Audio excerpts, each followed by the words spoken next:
Hello and welcome to Crucible of Words for yet more dedicated Legacy action. Today we are playing a bit of a spicy one that's a bit of a throwback to something that we played during Halloween as a sort of fun meme deck that turned out to be alright actually, which was Black-White Zombies. Now we were mostly just using white for sideboard cards and Tidehollow Sculler back then.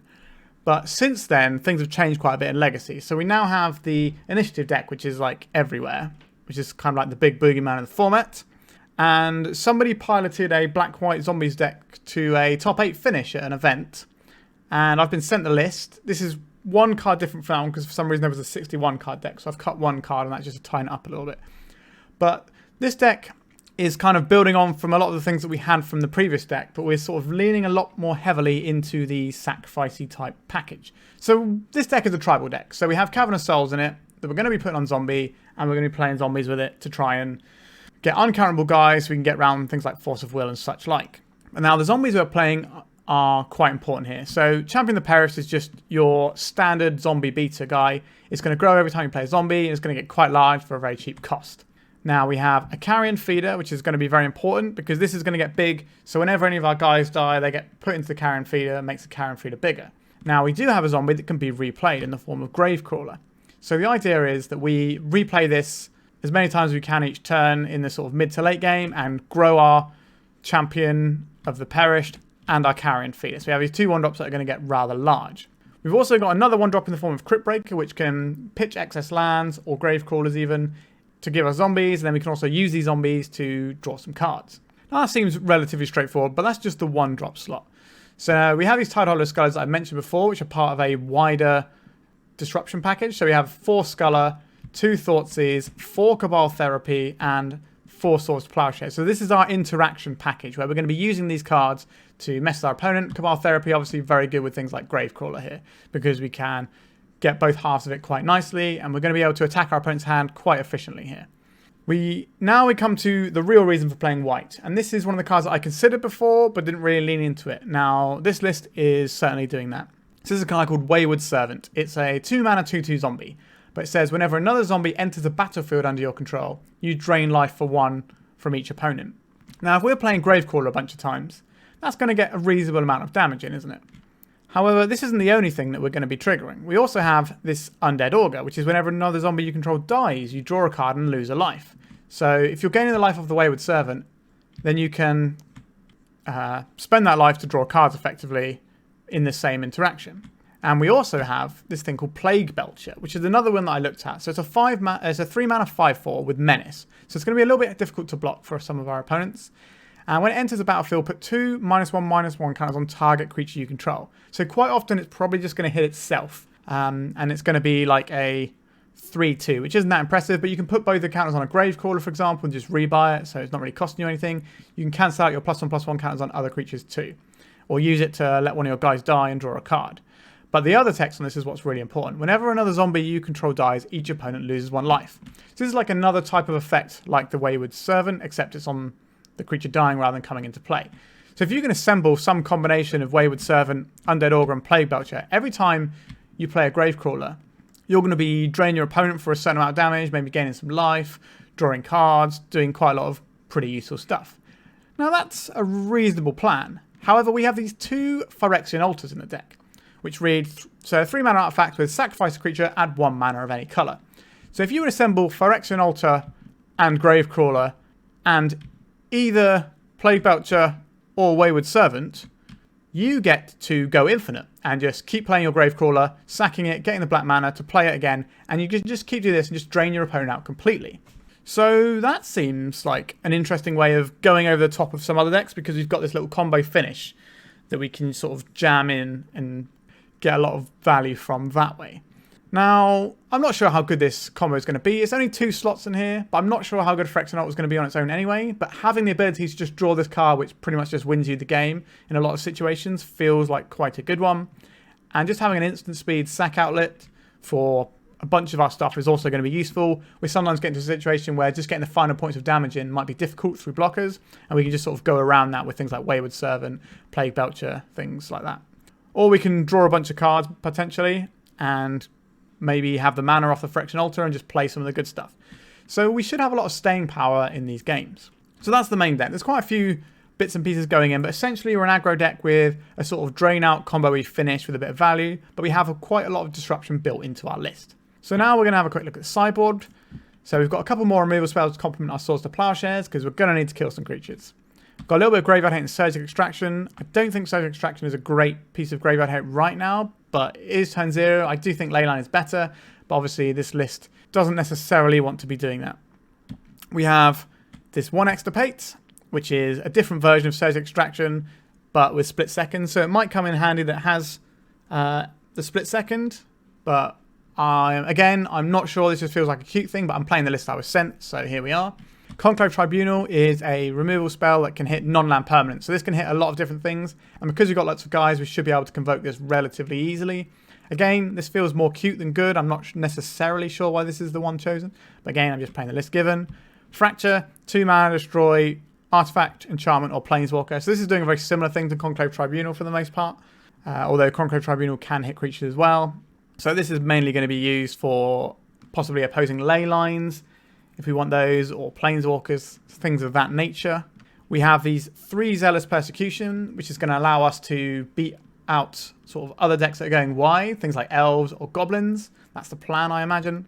Pithing Needle can stop various combo-y type things. It can also disrupt the sagas, which can get out above us. We're just going to see where this comes in.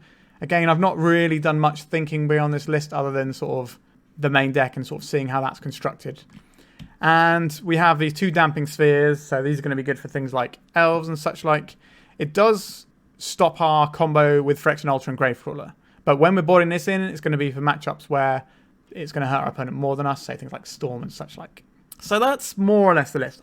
My initial reaction is the main deck is pretty tight and cohesive, and the sideboard is a little bit of a mess, but we're going to play it as is and see how we land on it.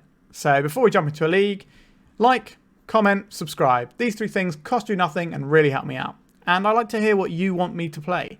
And obviously, I would like to get more subscribers so I get monetized, so that's nice too. All right, let's jump into a league with black-white zombies.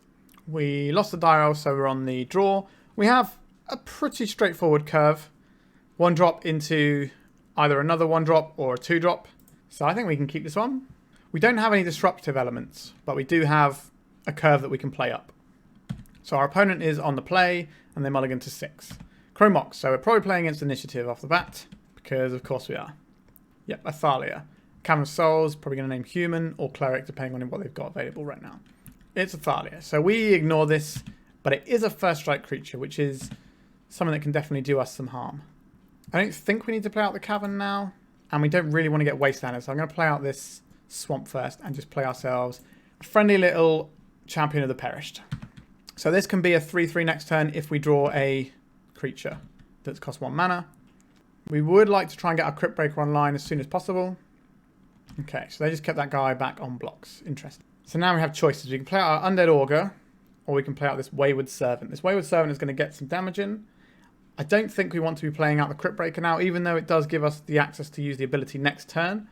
I feel what we're probably doing is having our turn 3 playing a 2-drop and a Cryptbreaker, which means we probably want to play a Cavern of Souls out so that we can have black for next turn. So I think we play this out and we name Zombie. And our choices between the Wayward Servant and the Augur, I think we're probably playing out the Wayward Servant first. This means we're just going to get the triggers from playing our zombies.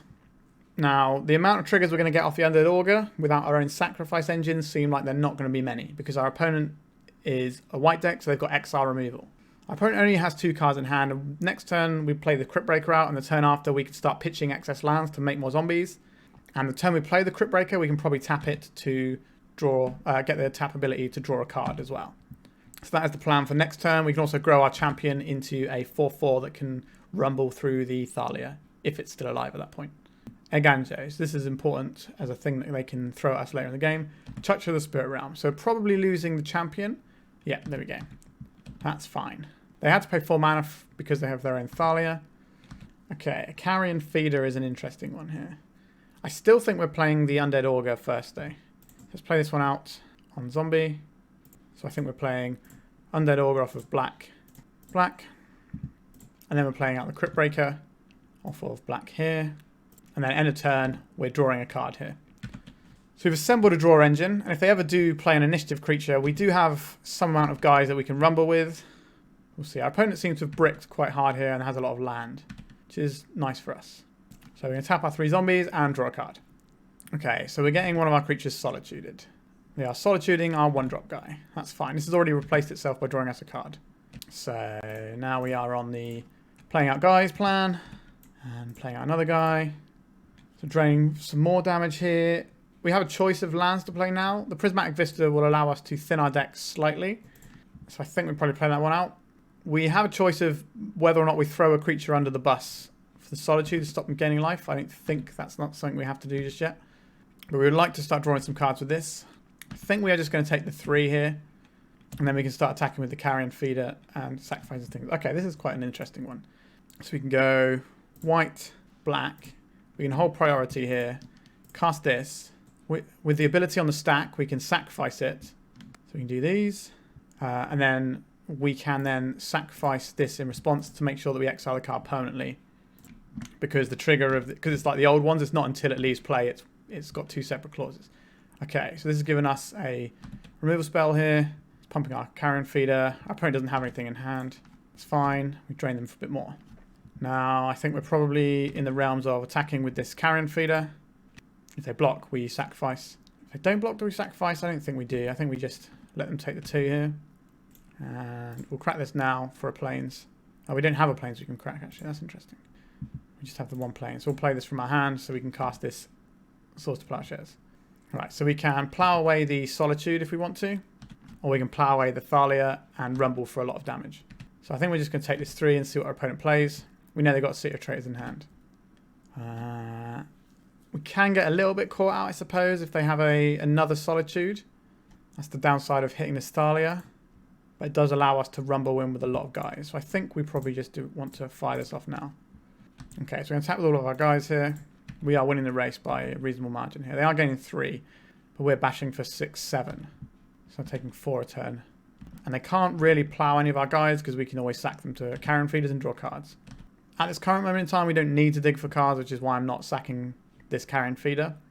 I would rather be able to diversify into other Carrion Feeders. This looks like a hard cast. This could be a Seasoned Dungeoneer, sure. So this is a pretty good one because it can give them the initiative that we can take the initiative back. That's not too much of an issue for us. There's a City of Traitors we know about. No, sorry, that's a City of Traitors going into bin, isn't it? Off of the snow-covered plains. Right, so they're probably attacking here and getting the Explore trigger.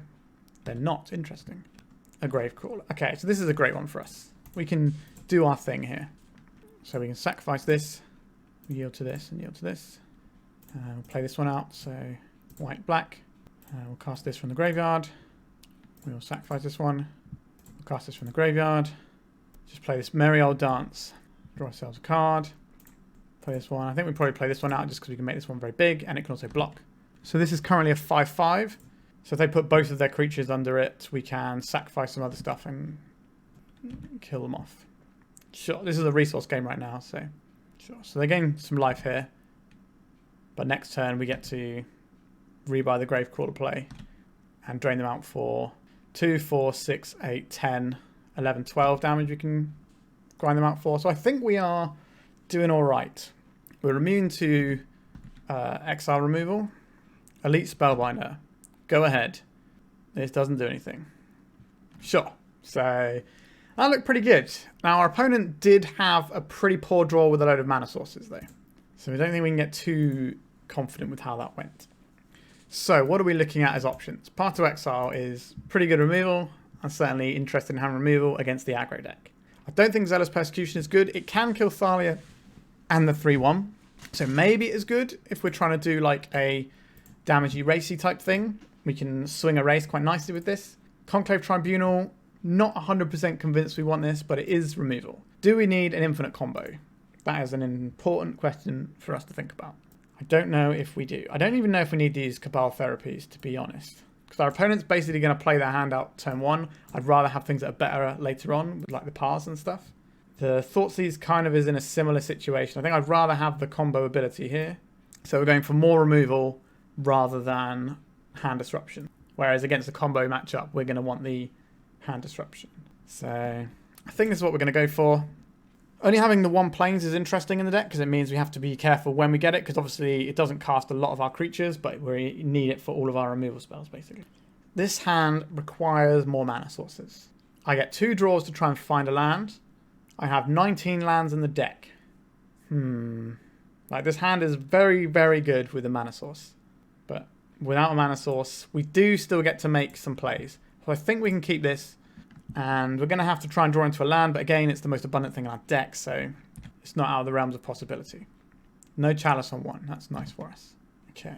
So we'll play out our Carrion Feeder first. Because next time we can play out a Gravecrawler and sack it. We don't have to worry about our mana base because these decks don't run Wasteland. Because they've got 8 Soul lands instead. Walking Ballista for 2. That's pretty good. Okay, so we hit a land. So this is important. This wants to go and get us a black source, I think. So now we're going to play out this Carrion Feeder. Do we play out the... Actually, we play out the Gravecrawler first. No, I think we play out the Carrion... just trying to work out if there's a way around this. You can play out the Tidehollow Sculler instead. I think we want to play out the Carrion Feeder and the Gravecrawler this turn, though. But just working out which way. So if we play out the Gravecrawler, they can pick them both off before the other Carrion Feeder gets in. But I'd rather be left with a Carrion Feeder than be left with a Gravecrawler. So we're going to play out the Gravecrawler first. They're probably going to ping down the Carrion Feeder first, as this comes into play. Sure. And then we'll play this out. And they can ping down our Carrion Feeder now, but it'll cost them the rest of their Walking Ballista. I think maybe we should have had something against Chalice in this matchup. But I have to imagine our opponent's gone for the heavy Plow and Path to Exile build rather than the Chalice against us. Okay. So tap a load of mana. Doing this is Seasoned Dungeoneer, I have to suspect. Yeah, there's a Seasoned Dungeoneer. So we got the Plow for this. An Undead Augur. That's an interesting one. Really like 1 more mana this turn would be lovely. I think we have to Plow this guy straight away. To our opponent, what they can do is they can block and then they can ping the other one, so we don't actually get to steal the initiative this turn. And putting the Forge counters on a Walking Ballista is very strong, but they won't be able to do that if they block and do the ping trick. So they kind of have to choose what they want here, whether they want to stop me getting the initiative or whether they want to have a Walking Ballista with more counters on. Okay, they've gone this line, sure. So we get to go and get ourselves a basic land here. So we can either get the Sculler into play now or we can get the Augur into play. I think the Augur is going to be more useful as the game draws on. This will also block the Walking Ballista to make it harder for them to get the Forge, but I'm expecting that they have a creature they can play to get the initiative. So I'm playing around them getting the Forge this turn. They got another one. They're taking a lot of damage from this Ancient Tomb though. Palace Jailer. Alright, what is this going to hit? One has to wonder. They're going for our Undead Augur. Now, would I rather have a card now, or would I rather have this guy to come back? Because I don't have any removal in my hand right now, I'm going to sacrifice this Gravecrawler first. So this will get us a card and pump our Carrion Feeder outside of the Walking Ballista range. And, well, they get to do the Forge on it in a second. But it will cost them their whole Walking Ballista if they want to kill our Carrion Feeder now. And we're getting 2 cards out of the bargain here. Now, we are playing against the Monarch. So we are a little bit behind, suffice to say. But they're going to put 2 counters on the Walking Ballista, and this is going to start going to town on our little guys. Sure. They're going to ping this down. They're going to have to use up the whole of the Forge and their Walking Ballista. Yep, we don't have any guys to sack, so away it goes. So they're basically relying on having both of these things ticking up, which is probably going to be enough because these mechanics are a bit too strong. Let's have a look. I think we're playing out this guy for white-black. And then we're playing out Scrubland. And we could play out the second Wayward Servant here, but I think we need to attack our opponent's hand because they've just drawn another card as well. Let's see what our opponent's working with. Emir is cool. Solitude, Swords to Plowshares. So next turn they have 1, 2, 3, 4, 5. So next turn they can... If we take the Plow, they would need to draw a land in order to Solitude. I think that's better to force them to have the Plow, to force them to draw into another white card because they can't use this for land. Sorry, they can play this for a land. Wait, now if I take the Plow, then they go 1, 2, 3, 4, 5, and they Solitude our guy. Or they can Plow our guy and not really commit anything to the board. I think we take the Solitude.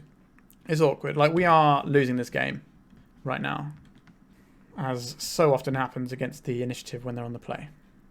But this means our opponent can kill one of our guys, but they have to keep their Palace Jailer back on blocks. We need a sack engine, ideally, here. If we draw a Phyrexian Altar, we do win the game. So there is that. That feels like an okay position to be. But well, it depends if our opponent has the ability to plow our guy. Okay, so making us lose 5 life. Yep, that's pretty expected and straightforward. I think we have to let this hit us. We need to keep enough guys in case we draw the altar, I think, so we can have more guys to sack to start the chain off. All right, 1, 2, 3. A White Plume Adventurer is a pretty good one. So it's going to draw them another card. And they have the Plow, and they've got the Emira's Call in hand still. So they have 2 removal spells, so altar probably isn't good enough. Unless our opponent makes a mistake. Okay, so there's the Emira. Okay, so they're plowing our guy right now, so they have a Solitude in hand. All right. We're not a million miles away from winning this game with an altar here. We do have to fade the Solitude, though. We have a path to Exile. We have a Silent Clearing that we can play as well. I think step 1 is white, black to get this guy in play. We are facing down Throne of the Dead 3. Okay, so pitch cast Solitude with another Emira's Call. So we lose our guy. We get to cast this Gravecrawler, drain a little bit of life here. We can play out the Silent Clearing so we can draw a card if we need to. And then we have the path. So we're probably going to have to draw a card unless something goes horribly wrong here. We have to draw a card digging for the altar. What do they find? Elite Spellbinder, Solitude. Yep, that'll do it. So that's a pretty good one. So this means that we can't do the altar play. Yes. A lot of trouble for us to overcome right now. So taking 5 here. We are on 17 though.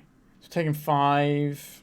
If we draw the altar, we need to draw the altar and another way of gaining life here. Another way of draining them out. So we need to draw the 3 mana guy. Can we do that? We have 1, 2, 3, 4, 5 mana. So 3 for the altar, 3. No, so we need to draw basically another one of these guys that's in exile. One of these Wayward Servants, I think. A Carrion Feeder doesn't really help. It does give us a massive amount of, like, just a really large guy to go with our altar. But all of this is predicated on drawing the altar, which so far isn't a thing that we're doing. So we can take 5 here. If we want, I think we just take the 5. I think we need to draw the card more than we need to plow our opponent's creature. Right, so drawing a card with our Silent Clearing.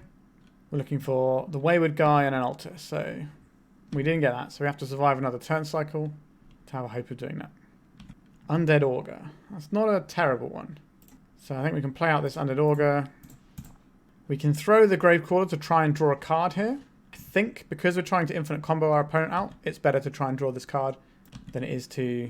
like, they're definitely going to block it. Sure, you can gain the life because I'm trying to go infinite to win this game. Cavern of Souls. That wasn't the one. So we'll recast this from our graveyard. And then we have a path to Exile for our opponent's Solitude. So they're going to venture back into the Undercity and get another land. We don't really care about that. All we're trying to do now is plow their Solitude and hope to survive another turn cycle. Touch of the Spirit Realm. This is probably going to hit our Gravecrawler. Oh, they're going for the Undead Augur. Interesting. Sure. I guess they're just going for the potential win right now without me having a block and a card draw off of it. So we're going to buy ourselves another turn. The other option we had was plowing the White Plume, hoping they don't have another creature, and then attacking to get the initiative back and Scribe. It will be dead on the backswing there. So I'm not really sure that helps us too much either. I'm pretty sure we're dead here. But we've still got 11 minutes on our clock, so I think it's worth seeing this draw before we concede. Because our opponent doesn't have... if we can get a blocker, our opponent won't have lethal on board. Our opponent's also playing quite slowly, giving us a chance to possibly drain their clock a little bit. So we can put out this Wayward Servant. Just can't block anyway, so we're going to attack with it. It's probably just going to get eaten by the White Plume, but we get to play it and gain another life. We're so close. Now, if they forge onto one of their guys and force us to block it, then we're probably in trouble. We've also seen that our opponent's brought in ley lines, which is important information for game 3. It does stop our infinite combo. Okay, they're pumping that guy. So we have to block one of their guys here. Elite Spellbinder, sure. We don't have any targets. So attack with both of these guys. We have to chump block one of them to get another turn out of this game. So we'll block the one that does the most damage. So we don't really care about the side just yet. See what we draw. Source of Plowshares. So we can plow a guy, but we're dead on the other back screen. I think we just concede this one. And we have a choice now of what we do about the ley line we know our opponent has. Do we board in something like Fracture to try and kill off ley lines? We do have the Singleton Conclave Tribunal, which can do that. We can board in some of our hate pieces to mess with their hand, because we'll be on the play instead. We have a lot of options of how we can approach this game. I don't hate Thoughtseize on the play, but I do think we are probably just better off with the removal. Do we want to have anything else to deal with the... Like, it's still a 1-mana 2-1. It doesn't sound great, but it's still a thing we can do. I think we just have to have one answer for the ley line. We don't really want to board in these things that don't have much. Like, I guess we could be worried about our opponent's Chalice, but we saw they still had all these plows in. So maybe that's not necessarily something we have to worry about. We could board out of a Sculler and into a Fracture just to give us slightly more chance. I think that's probably fine. We don't want to go too deep on that. My Fracture doesn't have the most targets. Alright. Can we beat initiative? Alright. We have removal. We have some guys. This seems like a good hand to me. Like, we're probably playing Carrion Feeder Gravecrawler out on turn 2. With Carrion Feeder on turn 1. So this hand seems fine to me. If our opponent makes a turn 1 Chalice, that'd be very unexpected on the draw when they have removal spells in their deck. Okay, they mulligan to 6. They mulligan to 5. Like this, we need to play relatively quickly due to the clock constraints. There's our Carrion Feeder. What are you going to do about it? Hopefully nothing. Hopefully they don't do anything this game we win. That'd be nice. So if they make a creature that gives them initiative, we can kill their creature, swing through, gain the initiative off them, and deploy another threat in the form of another Carrion Feeder or Gravecrawler. Probably Gravecrawler. Ancient Tomb from our opponent, and a Lotus Petal. Is this going to be a White Plume Adventurer? It is. So we get to kill their White Plume Adventurer and attack and steal the initiative. Let's put our Silent Clearing. Put Path to Exile on this guy. Sure. I think we're probably going to play out the Carrion Feeder this time, so that whichever one gets targeted by removal on their next turn, we can sack it to the other one. This puts us into the initiative. We don't need white sources. We've got loads of those. We're going to go get ourselves a good old-fashioned basic swamp and pass the turn. Next turn, we can start Gravecrawler, Undead Augur, and we can forge our guys to be bigger than the creatures they can play. Now, they can hold up removal, so if we forge, they can like plow the creature we try to forge, but then we just stick the thing on the other thing, and they're not going to have the ability to deploy a creature most likely at the same time. Then they could have a White Plume and a plow here. Okay, just going for a Seasoned Dungeoneer. That's fine. So they get the initiative back here, so they can forge onto this guy. But we can attack with both guys. Whichever one gets blocked gets sacked to the other Carrion Feeder. Okay, they're scrying here. Now, if they've got a plow, then that's less good for us. But you can't always have it all. All right, let's play this out. Play the Undead Augur first. This one. I imagine this will get a plow if they have one. So now we might as well play out this Gravecrawler. No, I think we attack with both of our guys first. So we sacrifice this creature. That has a card. The reason we're doing this is leaving this open now is in case we draw a removal spell for their Seasoned Dungeoneer. Okay, so they've got a plow for this guy. We sacrifice it to itself to draw a card. I'm hoping to draw a removal spell here. Did not draw a removal spell. Okay. Okay, so we might just get soloed out by the initiative this game, because silly mechanic is silly, right? Another Seasoned Dungeoneer. So they're going to get 2. So they're going to go into Catacombs and get a Skeleton. We don't care about a Skeleton because we have Zealous Persecution, which is something. But they will get 2 Explore triggers on this guy. Okay, so it's going 1 there. Solitude has entered the revealed thing. So that means the next one's also going to pump it as well, right? Is that how that works? Okay. So we're going to take 4 here. We're slightly ahead on the race, but they are much further ahead on board. So now it's our turn. If we cast Zealous Persecution, we get to steal the initiative back off our opponent. But how are we going to replay the initiative is the question. We're going to need something off the top of our deck, potentially. Like, we're not blocking here because our guys don't block. So I think we probably have to Zealous Persecution first, just to get rid of this so it can't block. And then we're going to attacks. So if the Seasoned Dungeoneer blocks, it dies, and it can't trade with the Augur. Now have 1 card in hand. We've done a lot of work to try and leverage ourselves in here, but we might just get slowed out by the fact that this card is probably bit too strong. Right, so we get this. Do we want to scry, or do we want to make our guy bigger? This is interesting. I think we're kind of out of resources here, but the trap is going to be so strong. I think we have to forge onto the Augur here. We can play out a land so we don't have to take any damage from our silent clearing. Play this out just as another guy, because if we hit them for 2 damage and steal back the initiative, we win the game, because we get to trap them for 5. So it's been a hard-fought game. Attacking with both guys. We can't block either. I don't think they needed to attack with both guys, but maybe they did. A Ganjo, that's pretty annoying as a card. But we're going to take 8 here, and they're going to go into Throwing the Dead 3, and depending on what they get here, we could probably lose the game.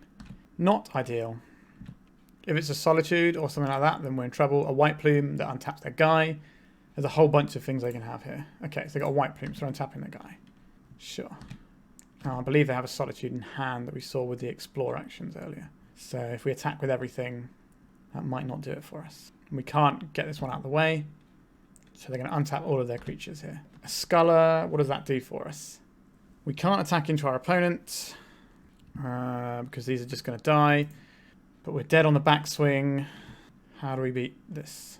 I think the way we beat this is attacking with these 2 and finding something off of the triggers from our Undead Augur. There's no point suiciding with 3 in, I don't think. Pretty sure we're dead here, but we need to find a couple of removal spells. If they let this hit them and we get the Forge. Okay, so this is probably just going to kill our Undead Augur, so we don't get to draw cards. Sure. So these will do nothing now. It doesn't matter what the order of the blocks here. Okay, so they can attack with these 2, which are unblockable. So we need to draw a card with Silent Clearing and hope it's good. And then we're just dead. Sure. I detest the initiatives, to be honest. So that's the game where we did everything right. We had everything going, but we lost because of Seasoned Dungeoneer. We lost the game because our opponent cast 2 initiative creatures. And it doesn't matter. Our opponent could have had nothing else, and they probably still just win the game because of how overpowered these cards are at the moment. So I feel a little bit annoyed about that one. We did brick on lands a few times. So if we'd have drawn a removal spell, perhaps, or the little Wanderer guy or something, we might have been able to get there. But yeah, I'm not a big fan of this thing existing in Legacy, to be honest.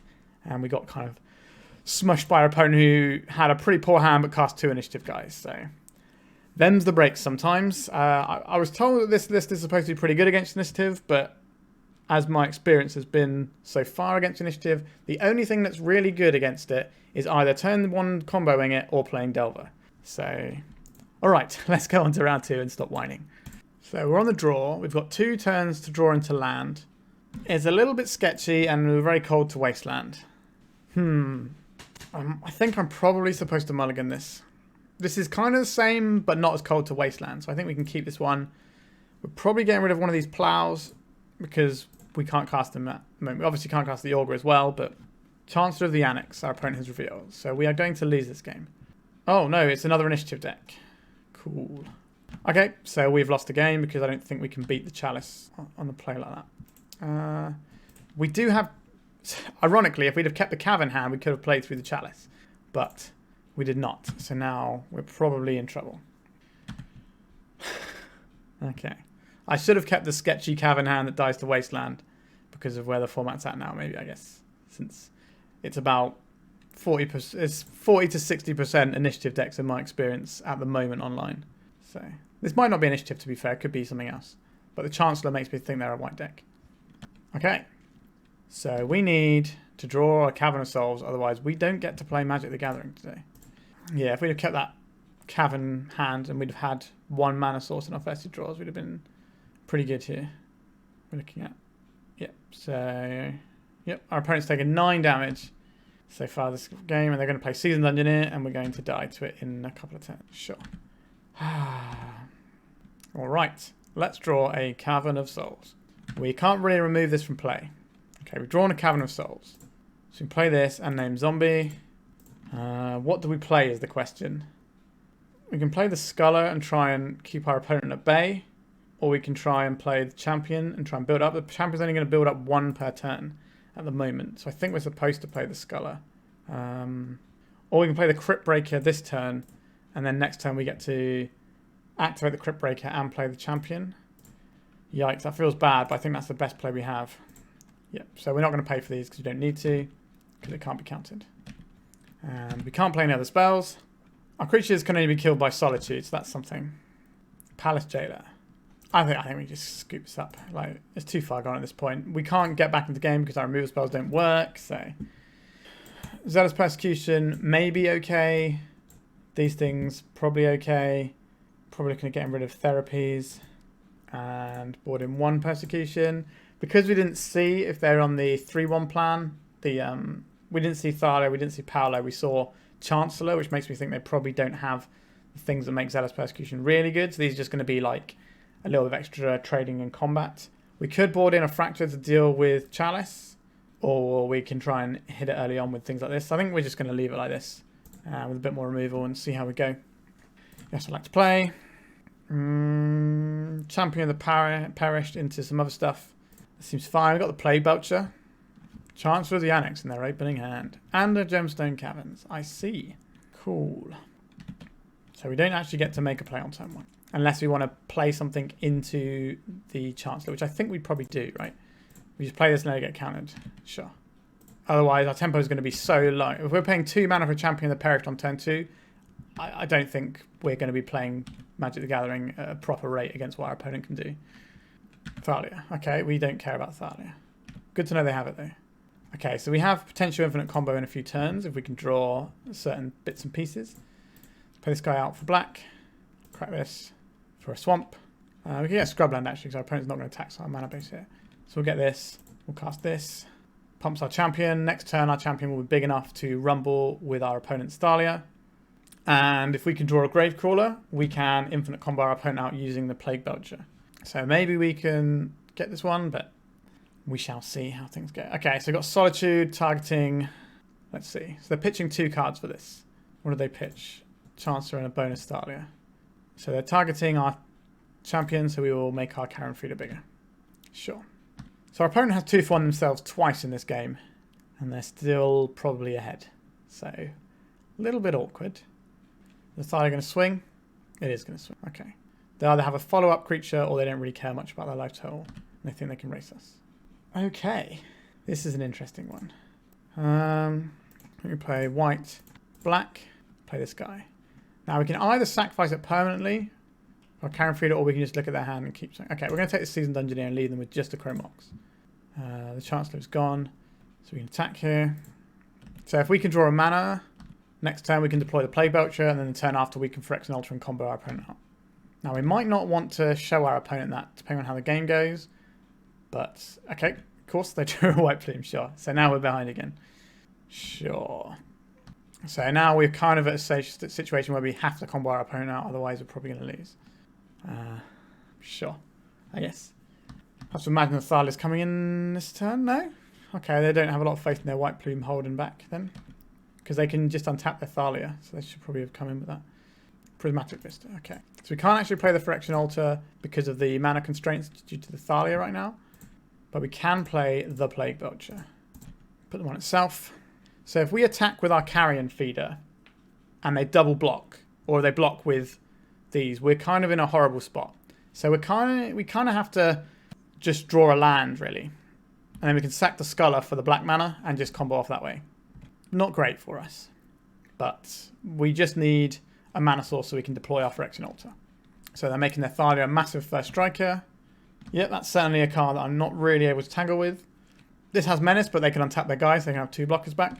So they're playing their Lotus Petal under their own Thalia. I have to imagine that the Thalia is coming in this turn. I don't think I can realistically block this. I just have to take the 4. The way we win this game is by drawing a land. They do get their Seasoned Dungeoneer back, but we should be able to just combo them out and drain them out for infinite life here. We know the card in their hand is Chrome Mox. Let's draw a land. Any land. A Gravecrawler. So we can play out a Gravecrawler. So we can put 3 counters on this guy. This will be a 5. So if they double block, we lose our Carrion Feeder, which isn't really great for us, is it? Truth be told. What do they get next? Trap next turn is bad. We'll sacrifice this Gravecrawler. We don't want to show them that we've got another one in our hand either. So we'll play this from the graveyard. Black. And we'll sacrifice this Gravecrawler. We'll drain them out. And we'll play this from the graveyard again. So we can sack this now, because it's currently a 4-4. So we can make it a 5-5. We don't really want to let them have a Seasoned Dungeoneer. This can't block, which is a problem for us. If we send it in, though, they're probably not going to trade their Thalia for it. But would they trade their White Plume for it? It could put 2 creatures under the bus, which makes us not have our infinite combo. But we can just sacrifice both of these to make it into a 6. So we will kill both of them. But then our opponent has a Seasoned Dungeoneer versus our board. And that's probably better than what we have going on, to be honest. I think we just have to keep our Carrion Feeder alive and draw a land. If they double block the Carrion Feeder, we lose. And I don't think we can see if our opponent does that. Because they know that if we do that, we're probably sacrificing something that might give them the Seasoned Dungeoneer. If we want our guy to live for... We can't make our guy live, actually, can we? So, alright. So this is going to hurt. Seasoned Dungeoneer. Okay, they have one anyway. So we got the last turn to try and draw a land now. We already have a Gravecrawler that we can use to start off the chain with the Phyrexian Altar. So that's not an issue. So the Sculler can go under the bus if they attack with 2 creatures. Attack with just 1 creature. We're okay. Just the White Plume. Interesting. We can't block this anyway, so we don't have a choice. We just have to take it, and then we're dead next turn. So we have to draw a land, and we have to hope that our opponent... so they have an Ancient Tomb in hand. They got one other card, as well as a Chromox. So we draw a land or we lose the game. Simple as that. Okay, we drew a land. So I think we are going to win the game now. 1, 2, 3. If our opponent has a removal spell, we lose the game. So we will sacrifice this guy. Always yield to this. They're going to make me click through it, or can they see the loop? Cast this. Okay, so they're conceding because they've seen the loop. So we did actually manage to get that one. That was nice. So we've seen the Thalias, which makes me more inclined to play a Zealous Persecution. But do I want this? I think this is going to be better than... This is going to be... I don't know. The combo is less likely to stick now that our opponent's seen it. They're more likely to go in for a... early ley line. So maybe these are less good. Maybe the combo is less good and we should be looking at or bringing in Fractures. I think we don't want Thoughtseizes on the play. So I think we'd rather have these Zealous Persecutions on the play. Just because it's an aggro mirror, so... Yeah. Not very confident. Right, we're not playing Force of Will and 1-drop creatures, so... Okay, we beat Chalice with this. We have a removal spell. We have a little bit of hand disruption. We have a curve. Like, this isn't amazing, but it's certainly a keepable hand. Our opponent's already mulliganed to 6. Okay, so they're starting with no effects. So no Chancellor to worry about and no Leyline. They did not make a turn 1 drop. That's good for us. A Gravecrawler. We play this out, name Zombie. Just play out the Carrion Feeder off of this. And we might have to use the Marsh Flats to get a white source. So we can't actually cast a Zealous Persecution yet. Okay, so it's getting plowed. I'd rather gain 1 life or have this in my graveyard. I think I'd rather gain 1 life. We don't get any effects from having it in the graveyard. If we had an Augur or something that could let us draw a card from sacking it to itself, then we would. So they're going to cast a White Plume here. And I think we're probably going to lose the game because of it. So this turn we make a Gravecrawler and a Plow. So we might wait until they try and forge on their White Plume. That's going to be our plan, so we can at least waste them that way. Right, yep, you can untap your guy. It's our turn. A Scrubland is a pretty good draw here. So we can play this out, and then we just play out this guy to hopefully steal the initiative next turn. And then we can plow their guy in combat or whatever. I haven't seen any Ephemerates from them yet, so I don't think they have that in their deck. So now we plow this in response. Now we've wasted their Forge. Now they're probably going to play a Seasoned Dungeoneer here. That is going to be very hard for us to beat, or another White Plume. An Anointed Peacekeeper. So they're probably going to name Zealous Persecution here. So we're not casting these Zealous Persecutions, which is not great for us. So this is basically like a hymn to Turak at this point on a 3/3 for 3. So, yikes. They might name something else, but I have to imagine you name the 2-of spell that lets our Gravecrawler trade with your Anointed Peacekeeper. Tidehollow Sculler. Interesting. That is interesting to me. Like, we will trade off our Gravecrawler to do that. But, okay, they got Plow here. They always got the Plow. Alright. It's our turn. So we'll play out the land that they know about. And we'll crack this for a Scrubland because we don't care about our basics, getting basics against this deck. So I think we attack. We either kill off the Peacekeeper or we get the initiative. Sure. Cast this. So white and black. This kind of feels like a 2-for-1, but the Gravecrawler is a card that we can rebuy later on anyway. Okay, so they are evoking this. So this is a 2-for-1 for them to kill this, but then this doesn't do anything. So it all comes out in the wash. Our opponent's got one card in hand. We don't really have any inroads into the game right now, though. This makes this cost 2 more. So we can cast the Sculler next turn. We've got a decent chunk of life to work with, but if they play any initiative creature, then I think we lose. Ancient Tomb. Going to put us to 14. A Lotus Petal. Shots. They don't have another creature to follow up with. But in a couple of... They get to draw another card next turn, and then they get to Throne of the Dead 3. So a Cryptbreaker. Would I rather have a Cryptbreaker in play? So this Cryptbreaker could trade with a Peacekeeper if I wanted to. Or I can play a Sculler with no targets in their hand. Oh, we're definitely playing this out. Yikes. I think we actually just play the Sculler out here. It's not great, but I think it's better than playing the Peacekeeper because this can attack and kill the Anointed Peacekeeper. So I think it's better than the Cryptbreaker here. The other option is to play the Cryptbreaker out and then maybe try and draw a land so I can deploy the Sculler. But even then I can't really deploy the Sculler and the Cryptbreaker very well. I could play the Cryptbreaker and try and trade with the Peacekeeper, but then our opponent's just going to go into Throne of the Dead 3, and they can always just have a Seasoned Engineer and kill us anyway. Sure. Okay, so they have 2 Seasoned Engineers. The game is over. So we can draw a removal spell maybe, and hit the bigger Seasoned Engineer, but this guy is going to get to explore twice this turn anyway. So not great for us. Swords to Plowshares entered the card zone. The reveal card zone. Okay. We can't block. Check 4. And what do we have? So we make 2 guys that can't block, but we can also Zealous Persecution and draw a card. So this can go for black here. So we attack with this. We're not really getting anywhere. We can tap all 3 of them to draw a card and then see if it's a removal spell. If they attack with everything, we take 6, 7, 8, 9. So we have to hope both of their explores miss. We can Zealous Persecution to shrink the amount of damage we take. So we have an option. It's not a very good option. Oh, they're getting Forge as well this turn, aren't they? So they're probably going to put that on the other Dungeoneer. Yeah, so they've got 2 massive Dungeoneers. So how do we win this game? I don't know if we do. So we have to make the decision if we're casting the Persecution now.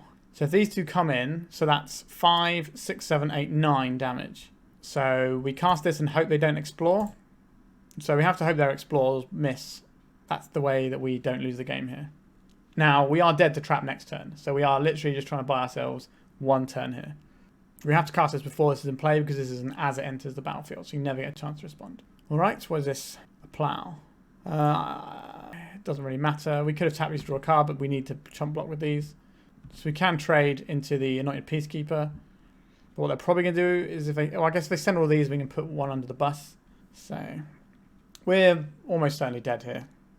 So these guys come in. They're going to trigger on themselves. Let's see what happens. So this becomes a 5/6. Just the card quality and stuff they get off of these as well is just real gross. So this is 11. So we're not dead. If we double block this guy, we can kill it as well. Now we are dead to trap next turn. So we're going to have to find a way. So if we can kill this, steal the initiative, and not really sure how we win from 1 life. No, we're just dead. Sure. So another game beaten by initiative. Again, people have been saying in one of the Discords that Black White Zombies is the initiative beater. I don't think that's correct.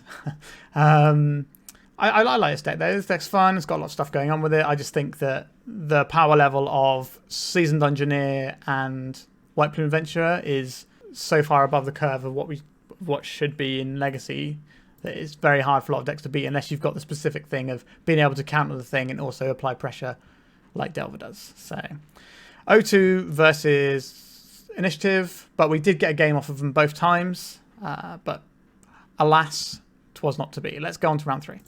Okay, so our opponent's mulligan to 6. We are on the draw.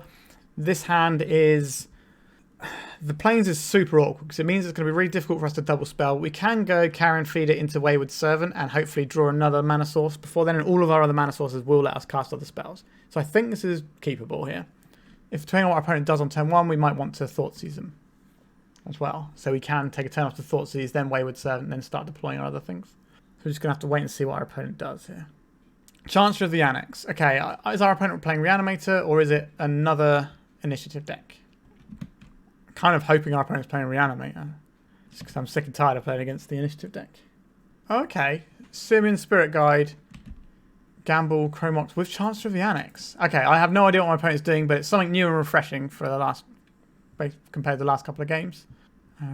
Lion's Eye Diamond. So we're probably not going to keep this hand. I imagine we're going to get wheeled away. Elvish Spirit Guide, Echo of Eons. This could be some sort of Belcher with Chancellor as its protection spell. This hand isn't very good. Wouldn't mind having another one if the Echo of Eons is going. Lines like that. So our opponent's going to generate more mana this time. If they have an Echo, that is. Chromox. Sure.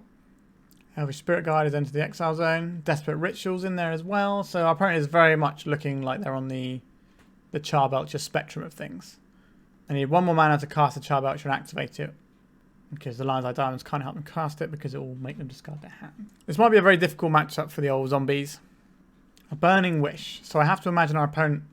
Wait, they're not cracking the LEDs in response. That feels like an error. Okay, they're just getting the Echo. That's fine. So we're getting another 7. Cabal Therapy is okay. I'm surprised they didn't crack their other Lion's Eye Diamond to have the mana floating and have the Lion's Eye Diamond as a potential draw. Obviously, having the Lion's Eye Diamond in play means that they can spin Echoes out of their hand. But they've already spent 2 Echoes. Simian Spirit Guide, pitching this. Another Gamble, sure. So Storm is lethal for Tendrils, but not lethal for Grape Shot. Another Gamble. Echo of Eons in the bin, which is presumably where they would like it. Another Lion's Eye Diamond. Echo of Eons. We've got a different hand. We're still also under a Chancellor of the Annex trigger. So this hand doesn't let us make any plays really until turn 3. So our opponent is winning this game quite easily. Casting a Desperate Ritual there. Empty the Warrens. So they're making a load of guys. So probably Zealous Persecution is going to be a thing we're going to want for the next game. There's a lot of goblins. We will concede the game without showing our opponent what we are. We're dead on the 10 anyway. More or less. Mainly more. Okay, so the Zealous Persecution can hit our opponent's zombies, goblins if they have them. Damping Sphere is going to be useful. These discard effect, these exile effects are going to be good. Source of Plowshares, not doing anything here. Tidehollow Sculler, though, is fine. We want all our discard. We probably need to keep in our thing to let us go infinite, because otherwise we might be a bit slow to kill our opponent. Which means, do we have the time to be drawing cards with this Augur, necessarily? Maybe we just want to play out a load of guys, and then Zealous Persecution to go over the top, perhaps. We need to trim 4 more cards if we want to fit these things in. The other option is just to board out these combo pieces and just go for a really heavily disruptive aggro plan. I think that's probably fine, actually. Because I've said every card is going to do a thing, more or less. Fractures and stuff are okay if our opponent's leaving stuff on the board, but I don't think they're going to do that. If I think they are a Belcher deck, we should be playing the Pithing Needles on Goblin Charbelcher. Desperate Ritual is a bit of a giveaway that they're on Belcher, I think. So maybe we want these over the Augurs or over the Wayward Servants. I'd rather try and drain our opponent out, or would I rather try and draw some more cards? Maybe we'll trim 1 and 1 for these needles. Alright. We might win this game, but I doubt we're going to win the last game. Okay, this is pretty good. We have 2 bits of disruption. So we can turn 1 Thoughtseize, turn 2 Cabal Therapy. Now if our opponent has a chance with the Annex in play, then we play out the Champion of the Parish, which absorbs the Chancellor trigger without getting countered. And then next turn we can double discard, but we'll probably be dead by then. So I think we lose to Chancellor of the Annex. Okay, sure. We will not pay, and our guy will be uncounterable anyway. So we can get, like, if they Echo of Eons on turn 1, they kept a 7, so they probably have the turn 1 kill. But if they Echo of Eons us, we might be able to use, like, a free spell like a Surgical Extraction, because we've powered through the Chancellor trigger anyway. Our hope is that they have, like, a setup turn that we can then disrupt. But if it's Belcher, they're not really a deck that does setup turns, they just go. We didn't see Galvanic Relays, we didn't see ad nauseums or past and flame lines. So I have to assume they're just on the Belcher plan. Lines of Dying from our opponent. A Tinderball. Using the Elvish Spirit Guide to cast it. Again, a big hint that this is Belcher. Simian Spirit Guide. Desperate Ritual. They got Char Belcher. Burning Wish. So this is going to give us a fresh 7. So our opponent might have a 7 that doesn't go anywhere. We're kind of hoping that our opponent's deck fails now. That's the level we're working on here. We have no interaction. If we untap, we can cast Pithing Needle on Char Belcher. If we draw a land, we can cast Damping Sphere. But again, we're probably not going to have another turn. We cannot cast a Zealous Persecution because of our Cavern of Souls, so we won't be able to beat a load of Empty the Warrens tokens. Opponent's casting Burning Wish, presumably for an Echo. Gamble. Okay, so they're gambling for an Echo now. So same difference really. We're going to look at another 7 cards, so maybe we'll be better than these ones. Okay, there's the Char Belcher that we suspected. We've got a new hand, which we also have no turn 0 plays with. We can double Cabal Therapy or Cabal Therapy Pithing Needle our opponent if we get a turn, but that's pretty big if. Our opponent can make 20 goblins, or 22 goblins, so we won't be able to survive that either. Chromox from our opponent. Past in Flames. Oh, they do have Past in Flames. Maybe this is a sideboard plan. I don't really think that's a main deck card in these decks. Okay, so here's 24 goblins. So we have no way of casting a Zealous Persecution if we draw one, because we start on Cavern of Souls. So we'll probably draw one for the Rubbins. I imagine that's going to be how this goes. And a gamble. They're still going. Sure. What do we got? A Cryptbreaker. So they have 24 goblins. I can produce one more blocker, so I am dead. So we will concede. So the nature of these sorts of decks is that, yeah, you're going to get hit. So at the top of the video, I did mention that I didn't like the sideboard of this deck. And this is a pretty good example why. If we had ley lines instead of surgicals, we could have those to mulligan into in these sorts of matchups. Whereas mulligan into surgical doesn't interact with echo lines because they have priority to cast it before you get to remove it. So again, I think the sideboard is slightly misbuilt, which could have helped in this matchup. Also, Mindbreak Trap is a very good card that you can play and that a lot of people are playing at the moment. So these are other things to think about, but these matchups are always going to be hard for a deck that doesn't have counter spells for the most part. All right, let's go on to round 4. We have won our diary. I think that's the first diary we've won today, so that's something. How do I feel about this hand? We've got a curve, we've got removal, we've got a way of draining our opponent out nicely here, so we're just an altar away from going infinite as well, so this seems like a good one to keep. No Chancellor to play against. The question is, do I want to start out Cavern of Souls and be weak to Wasteland? I think I do. We're here, this is what we're doing. Let's play out the buddy. I'm hoping that we can get a Scrubland off the Marsh Flats, which is why I didn't want to play it out straight away. Because if we can get a Scrubland off of it, then we can cast our black spells and plow our opponent. But if our opponent is playing a Wasteland deck, that's not a thing we get to do. And we really don't want to have to get our basic planes off of it if we can help it. A Windswept Heath. Once upon a time. Okay, so it doesn't look like initiative, which is nice. We're looking at maybe Maverick or Green-White Depths. A Bayou. Okay, so we're looking at maybe the sort of like Newton Elves type decks, with like the Fiend Artisan and a load of Mana Dorks. So we want to save our plow for our opponent's Fiend Artisan when it drops. They're cracking their Windswept Teeth for a Tiger. Okay, so we're looking at a 3-color deck. Veteran Explorer. Okay, so this is more like a Nick Fit type deck. So we have an option here of plowing this guy so they don't get to the mana acceleration. Now, depending on what we draw makes me question whether that's the play we want to make. Because they're going to have bigger, scarier creatures. But if this dies, they're going to get to cast them quicker. And they're usually going to have just enter the battlefield's abilities and stuff. So I think we are supposed to plow this guy so it doesn't get the trigger. I don't think I can play around Wasteland here. We're already sort of in it, so we might as well just embrace it. Let's plow this so this doesn't go to the graveyard because it gets exiled instead. Let's plow out this Gravecrawler.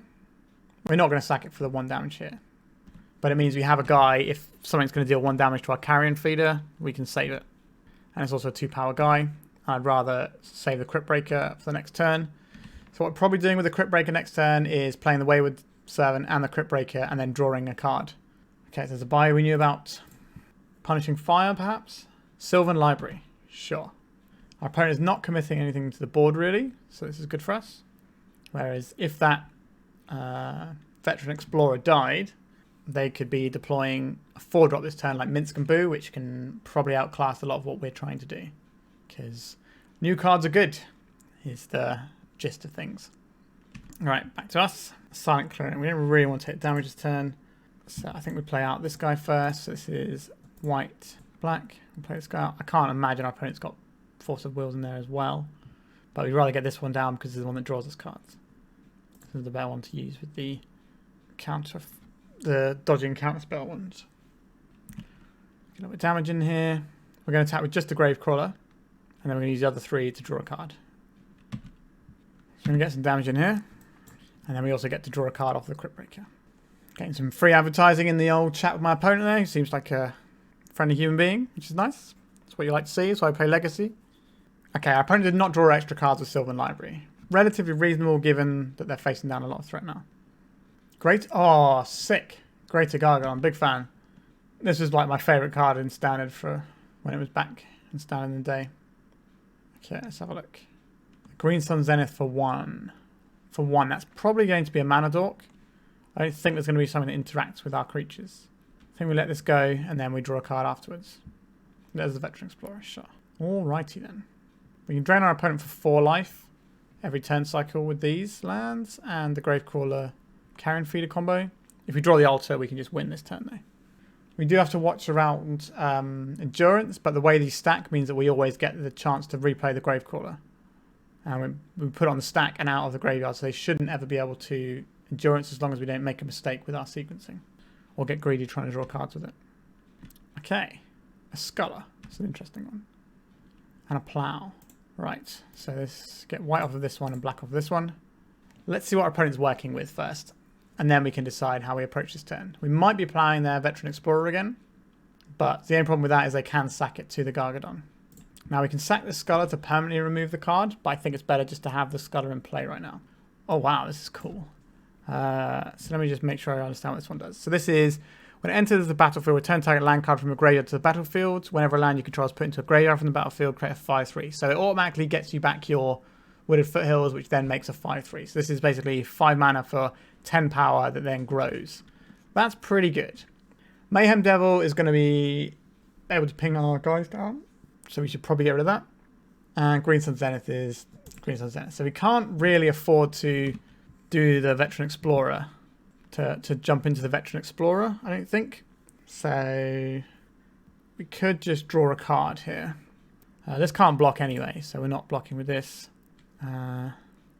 This can sacrifice anyway, thinking about it. So we can just send in some guys, because they're going to get the lands off of this. And then we can follow up with a Plow. So I think we are sacrificing this Gravecrawler. And then we are casting this with this mana. That means our Carrion Feeder will be big enough. So they're always going to sacrifice this anyway. So we may as well get in with these guys. So they can block one of them and then sack their guy. And we'll get 2 damage. Oh, they're not blocking with their guy. That's really interesting to me. To make a land drop this turn. We did make a land drop, so maybe we want to be drawing with the Cryptbreaker now in case we draw a land drop. Another Sculler. Okay. We don't want to deploy that now. We don't want to play out the Grave. We're kind of signaling we have a Plow here. But with the Titania trigger on the stack, we can Plow it so our opponent doesn't get to make a 5/3. I don't think our opponent can really go low on taking extra cards unless they're very good with the library. Okay, they didn't take an extra card from the library as expected. Averting Catacombs. I'm really surprised they didn't sack the Veteran Explorer though. They could have had Titania mana this turn. Interesting they were looking for the 1 point of damage rather than the block to save themselves some life. Sure. So we both get some mana here. Do I want an basic plains is the next question. I don't think I do. We have 2 white sources here. I guess they didn't want to give me mana on my turn for more drains, but they could have sacked it at end step to untap with it. Okay. This comes into play and they're going to have a trigger, so we know that they've got a Green Sun Zenith in hand. So in response, we are going to Plow this before they can get any value off of it. Now, they will get this Verdant Catacombs, so they will get 1 5/3, but we're stopping them getting a second 5/3 here. It doesn't have Trample, which is nice. Now, they can sack a bunch of lands to the Gargadon, which is what they appear to be doing here. This is pretty cool. How deep do they want to go? So we know they've got Green Sun Zenith in hand. There's a lot of guys. So they can sack their Titania as well for another counter on the Gargadon if they want. They do want. Interesting. I thought the 5 life would be more useful considering that I can drain them out for 1, 2, 3, 4, 5, 6 right now. If I find another one of these Wayward Servants. Our opponent's made a lot of 5/3s. That much is clear. A Champion of the Perished. We don't really want to tap. So we got 7 creatures. So we can afford to get hit by 3, so we need 4 blockers. So I think we're playing the Champion of the Perished out. This could get big enough to trade with one, which is nice. I think we play this out with white black mana. So we'll yield to this, yield to this, yield to this. Get rid of the Green Sun Zenith. So pretty much all in on these guys. We will sacrifice a creature, this one. We're also draining life here. So we've got ourselves a little engine. And then we will sacrifice this again. We'll replay this again. We will sacrifice this again. We will replay this again. Do we replay this again, actually? Or do we hold open for a potential plow? So we can take 4 of these now. So we only have to block 3 creatures. Do I want to... I don't want to get stung. I can't get stung by an endurance, actually, looking at the way the board lies. Depending on actually how I throw my little things out. So I think we'll keep this back in case we need to... this guy can't block. I don't really want to sacrifice any of my guys. So I think we're just going to let this go. Alright. So this guy is going to be coming in this turn. But he doesn't have trample. Our opponent's going to turn all their guys sideways. Then I'm going to have to do some maths. If I can keep these 2 creatures alive, we should win the game. I have to imagine they're all coming sideways. Because I don't need to use a combat step to win the game. Come on, send them all in. They're leaving 1 back. That's a weird number to me. Okay, so we're going to go to blocks. So, the Cryptbreaker can go onto this guy. We can give our opponent a Green Sun Zenith for 1. That's fine. We can give our opponent this guy. That's fine. So we're currently taking 5, 10, 15, 20. Do you want to take... Do I want the Champion of the Parish to survive? I don't think it matters. So this is 15. So these are our blockers. And this will draw us a card. So we'll tap 1, 2, 3 guys. An Undead Augur. It's not really going to do very much for us. Tap 3 creatures. So 1, 2, 3. If they have like a creature you control gain trample for a single mana and I lose to that, then so be it. Thoughtseize. It's not really doing it for us. I think we'd rather trade with one of these and have a bigger Carrion Feeder. Although we should probably do the maths right. So they go up to 9. So how big is this guy now? This guy is 6, 7, 8. So yeah, I do need to sacrifice this in case I can plow that guy. Just means if we lose our Wayward Servant somehow and we then plow the elemental token, this guy will still be lethal. Now we can obviously play some Gravecrawlers and stuff from it, but we're not getting another turn in this game. Like if we pass it back, we are dead. Like this is too much to overcome. Okay, our opponent's going to 3. I've got to buy a Veteran Explorer. They don't have a way of sacrificing it, so they can't play anything else out. A Plague Belcher. Do we need to show our opponent the Plague Belcher? I don't think so. I think we have this one. Our opponent is realising they're getting zombied out there. Sideboarding. Our opponent is playing a lot of big creatures there. Yikes. It's going to be pretty hard to tangle with what our opponent's doing. I think we're looking at these removal spells. Cabal Therapy might be a tough ask, given our opponent's going to be playing quite a lot of weird and wonderful things. Do we want Fractures to deal with libraries, maybe? I don't think so. Pithing Needle can stop Greater Gargadon, if that's the thing we're really concerned about. But I don't think we are that concerned about. Are we? I think we just roll up like this. We've got a little bit of disruption here, and we see how we go for round 2. Opponent's got a 6-1 card deck as well. I don't know if it was in the first one or not. I can't remember. So we're looking at here. Thoughtseize into Tidehollow Sculler, into Carrion Feeder and Friends. No Veteran Explorer from our opponent is important to note there. We are going to fire off this Thoughtseize now. What have you got for us? Deadly Brew, I'm going to have to read. Each player sacrifices a creature or planeswalker. If you sacrifice a permanent this way, you may return another permanent card from your graveyard to your hand. And they have a library that's probably the best card here. I think we take the library. So they can sacrifice a land to try and get back a is any permanent, right? Sacrifices a creature or planeswalker. Okay, so they need a creature or planeswalker before they can Deadly Brew and get back the Sylvan Library. Tidehollow Sculler, not very good into this, unfortunately. So we have a choice here of whether we play out a guy or don't play out a guy. I think the plan here is to not play out a guy this turn into the Deadly Brew, and then next turn we play out Carrion Feeder and Undead Augur, so at least we get some cards out of our guys dying. Champion of the Perished. Does that change my plan? I don't think it does. Maybe I'm playing Champion into Augur instead of Carrion Feeder into Augur. Which of these is better for us? Deadly Brew is an instant, isn't it? No, it's a sorcery. Okay, cool. So we'll play this guy out, and then we'll play out the Augur. So this pumps our guy. It does give us a real choice as to what we sacrifice, but our opponent won't get anything back. It will just be an edict effect. So we can sacrifice the champion for a card, or we can sacrifice the Augur for a card. This is interesting. I think I'm going to take the Augur here just because we've got a spare Augur. And this guy's going to be bigger next turn. Okay, so that's one of the Deadly Brews. Our opponent is a little bit shy of mana sources here. Carrion Feeder. So, I think we start off with the Cabal Therapy. Then we see how many creatures we need to kill. Minsk and Boo is the scariest thing our opponent has in their hand, in my opinion. Alright, so they got so they got Gargadon, Minsk and Boo, which is going, the Deadly Brew, an Endurance, a Titania, and a Surgical Extraction. Okay. So we have this Cabal Therapy that our opponent can take from us. Then we just can play the Augur out, pumps our guy, and it means we can draw a card if they Deadly Brew again. They're probably going to Surgical Extract our Cabal Therapy, which is fine. We only have one in the deck because we boarded 3 out. It does mean we don't get the value of being able to flash it back and hit something. I think we want our Champion of the Perished to be big enough to tangle with an Endurance next turn, if they have one. We have a choice of what we sacrifice if they do have an Endurance, if they do cast a Deadly Brew though. So the Surgical is gone as well, and they pay 2 life for it, so that certainly helps our cause. They know what we have in hand though. Okay, so they have a land, so they're probably going to cast the Endurance rather than the Deadly Brew. They could suspend Gargadon and cast Deadly Brew though. Okay, here comes the Endurance. They didn't actually take the Cabal Therapy out of our deck, out of our graveyard, which is interesting. Okay, it's getting shuffled in anyway. Okay, so now we have a creature that is big enough to attack into the Endurance. So we have some choices here. I think we're looking at... I think we can get a Scrubland here. Probably going to get this... So the Endurance is gone. So we can take the Sculler, get rid of the Deadly Brew, and start attacking with a bigger creature. That seems quite good to me.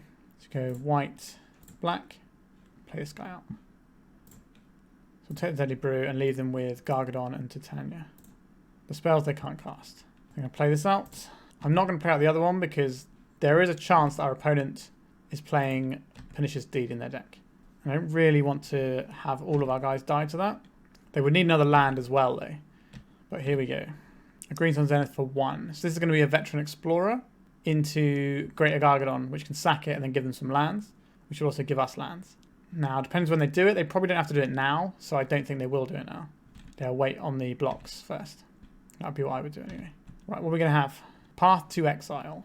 That's not a bad one, is it? So, they're going to be getting a load of mana anyway. We want to play this one out, because this will help us deal a load of extra damage to our opponents.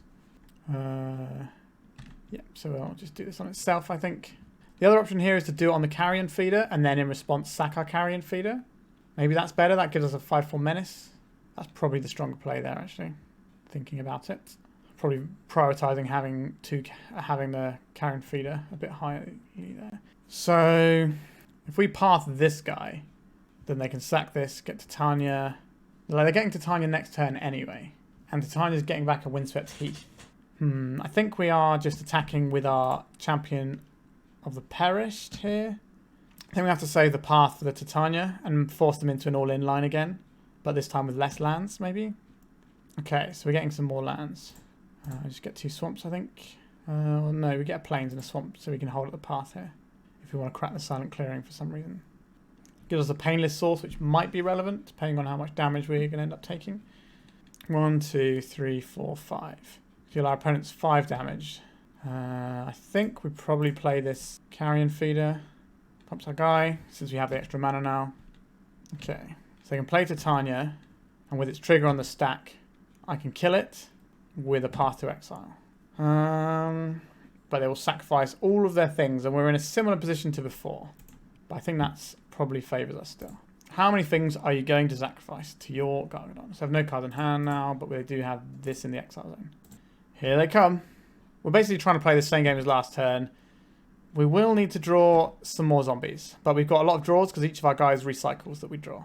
Are they going to sacrifice all of their lands? I think considering they have no cards in hand, it's just to play, unless they've got something really, really strong in their hand they were looking to cast, in their deck that they were looking to draw. Okay, they can sacrifice their endurance for a... No, that doesn't give them anything, does it? It does give them less counters on the Gargadon if they want a hasty guy, but the hasty guy will go under the bus. We don't have that many guys to go under the bus this time, though, so we're probably going to have to try and win on our turn rather than trying to soak up one hit. They do end up with a land after this exchange, but it's a tapped land. So this is a lot of 5/3s. That's not one of the ones we require. I think we are on the sacrificing guy. So we'll sacrifice this guy that can't block, and we'll draw a card. And we'll always yield to this, and we'll always yield to this. Silent Clearing isn't really the one, is it? Might as well sacrifice this Deadly Brew. This one with the Deadly Brew under it. A Gravecrawler. Okay, that's the one we want. Our opponent has one card in hand. Do we know what that one card is? Yes, it's the land? No, it's the Deadly Brew, isn't it? Yeah, sure. So we'll cast this. So this will sacrifice this. Get some stuff. And we will cast this. Then this will sacrifice this. The Plowshare, so we can plow our own guy in an emergency. I think we're on the drain them out this turn plan. This one. A lot of lands. Oh, didn't mean to go to that. Keep playing these guys out. Sacrifice this Gravecrawler. Phyrexian Altar. That's a pretty good one. Black, black, black. So this. And then we can sacrifice creature for black. We can sacrifice this guy. This way we'll stop dealing ourselves damage. We can cast this guy. We can sacrifice this for black. We can cast this guy. Always yield to this. Sacrifice this guy for black. Cool. So we did our combo that time. And basically both of the games played out exactly the same. Game 1 and 2. We forced them into an all-in line with Gargadon, more or less, by grinding away some of their resources and just making that the best play they had, which then gives us a turn to try and beat that. And we had our setup because they didn't really have the removal for us. So our opponent had a bit of a stinker hand because we got rid of the Sylvan Library, but it's pretty good to keep a hand on the strength of Sylvan Library because it's such a powerful card that pulls you out of things. So yeah, we got a win on the board, which is nice. And we go into the last round trying to get a second win on the board. Made it to the final round. We are on the draw. We have Carrion Feeder into Sculler. Into Sculler Therapy. This seems fine. Like, it's what our deck does. Whether or not that's going to be good enough will remain to be seen. Delver, perhaps. You know it's sad when you're happy to see Delver instead of Initiative, right? So, this will name Zombie. This will let us get our Zombie into play. If they wasteland us, then we get to Cabal Therapy them. They revealed Expressive Iteration. It's a pretty good one for next turn. Brainstorm. Sure. Are they looking for the wasteland here? Or are they looking for the lightning bolt? Probably one of the two. They could just go for another threat and just try and outrace us, which is certainly a thing they can realistically do, given the fact that, you know, they're Delver, so they have 2 mana, 8/8 flyers. Okay, our opponent's finished resolving their Brainstorm. We had a little disconnect in the middle of it, but we're back in the game now. Right, so this is going to be a lightning bolt, another threat, or a ponder. Another threat, sure. So now our opponent has an Expressive Iteration, so we might want to hit that with the Cabal Therapy, or we might want to get the Tidehollow Sculler into play. We can do the trick, so we get the permanent card with the Tidehollow Sculler, just use it as a permanent. Another Tidehollow Sculler. Like, I think we want to attack this turn, so we're probably Scullering with the sacrifice. Like, we're definitely casting the Sculler this turn, I think. So this is white-black. Now we have a choice about whether we sacrifice it now to permanently exile a card and give us a 2/2, or if we keep... I think we're supposed to sacrifice it first. Just get a guy bigger. And then we get to take a card from our opponent permanently. So we already have Expressive Iteration, Delver of Secrets, Force of Will. Oh, it's a whole lot of stuff, isn't it? I guess. Like, we're supposed to either take the Delver of Secrets or the Expressive Iteration here. We don't care about the Force of Will whilst we've got the Cavern in play. Like, if we're taking Expressive Iteration, they're casting Expressive Iteration next turn, then we can sculler away the Delver of Secrets anyway. So I think that's what we're left with as a play here. We're behind. For sure we're behind, but we've got some pretty nice draws available. Now, if they wasteland our Cavern away, then that's a little bit awkward for us. But they have to 2 for themselves to counter us. And then they're not getting a Murktide, so our creatures are going to be similar sizes to theirs. Now theirs obviously cost 1 mana instead of 2. But this could maybe be the little Carrion Feeder that could. So they left whatever was on top of their library on top, which is usually pretty bad for us. There's Express Federation. I imagine it's probably a land, so I can guarantee the land drop. But it could be anything, really. Because I definitely want to hit a land drop and play. Okay, a Wasteland. That's what it was. So we lose our Cavern. This turns on our opponent's Force of Will. And we probably get clapped for 4 here, because there's no point holding this guy back on blocks. Which is ugly, but I think we have to go and get ourselves a Plains here. So this is going to meet a Force of Will, I have to imagine. A Daze. Yikes, they had a Daze. That's pretty bad for us. Another Expressive Iteration. A Murktide region. Okay, so this is going to be difficult for us to beat, because even if we do plow it, it's going to give them so much life that there's no way we're going to win the race here. What do we need? We do need a plow to survive for another turn. That's not it. We can just concede this one and go to sideboarding. Removal spells for our creatures seem good. For their creatures seem good. Conclave Tribunal is going to be a difficult thing for them to answer anyway. Do we want Pithing Needle for Wastelands? That's an option we have. Do we want Zealous Persecutions because it's an aggro race? Do we want these sorts of things because they are going to be milling themselves, and if they mill something we want, we can snatch it if we're really worried about the Murktide Regents, but I'd much rather just have removal for them. So I don't think we want... Do we want therapies here? Do we want therapies and Thoughtseizes and things? So we can board out that as a pretty straight swap. So we get some removal in, and we're just going to be presenting loads and loads of threats backed up by removal. I think that's probably the best way to go. That means even if we... every draw should be pretty useful instead of drawing some discard later on. What does this hand do? This hand is incredibly slow, but answers their 2 threats. I think we have to mulligan. We need a 1-drop. Yep, this is a 1-drop and a 2-drop. We can keep this. We have to decide what we pitch here. It's probably going to be the altar because we're not really near that sort of plan yet. I'll try to just keep some business. So will this get a Force of Will from our opponent? I suspect not. It's a 1-mana 1/1. It does let us make some uncounterable threats though. A Scalding Tarn, a Bauble. Are they going to have a threat to follow up with? No threat would be great for us. Okay. A Gravecrawler. That's a pretty nice one. I'm going to play out the Augur here. Am I going to play out the Augur?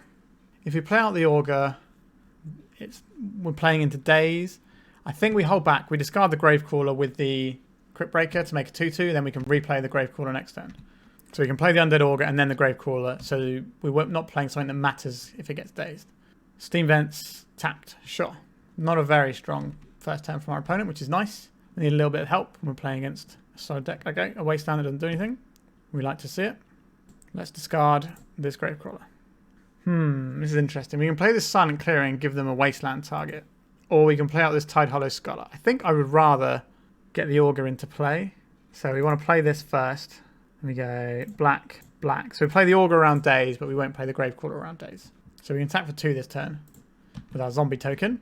And we can hold up drawing a card. And if they wrath our board, we get 4 cards. So that's going to be pretty good in a game that's going to be largely about resources until they make a Murktide. That's basically what I'm seeing the path of this game to be.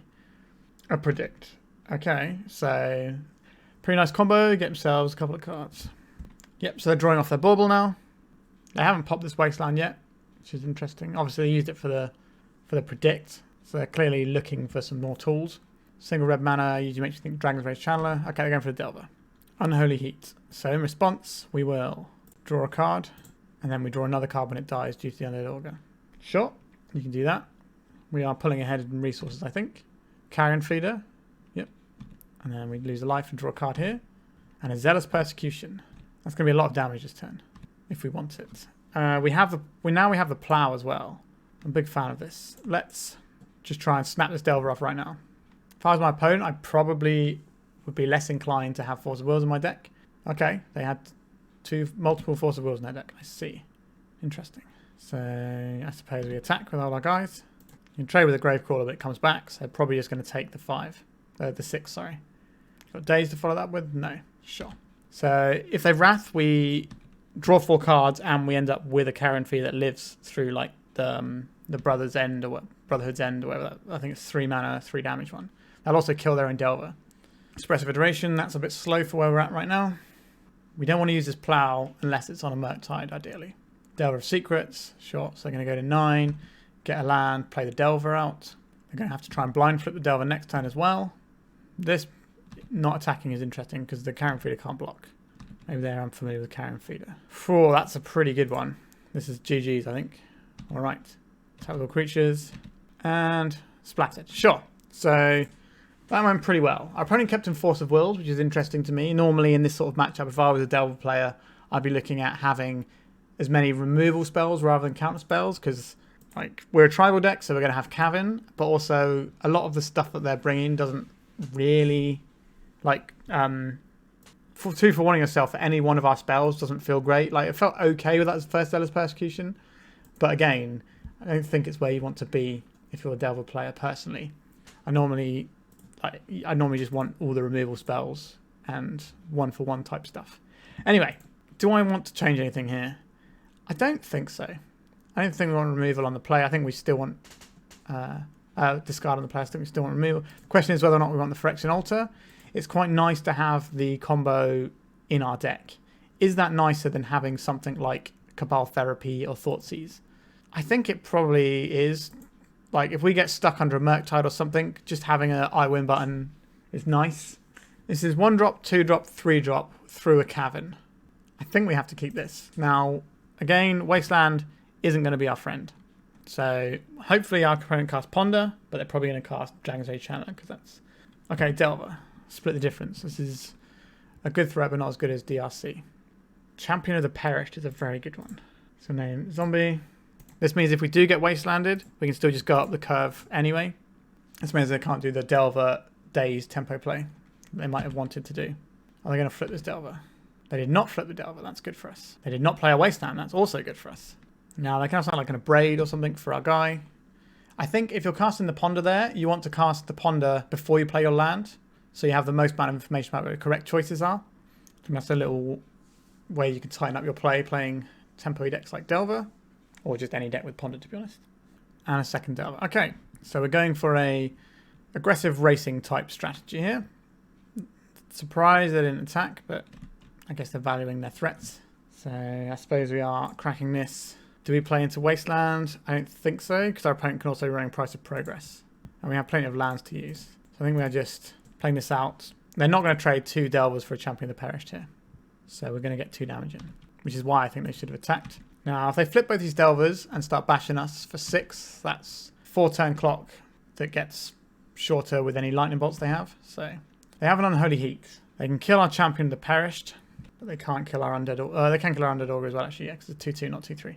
So next turn, we're probably looking at playing the Plague Belcher, which probably has to put the counters on itself, but we'll see what we draw, and that might change things. The thing we're trying to avoid now is a Murktide, because that basically doubles their clock. So they can attack for 6, but we'll attack back for 5, and then the following turn we can attack back for even more.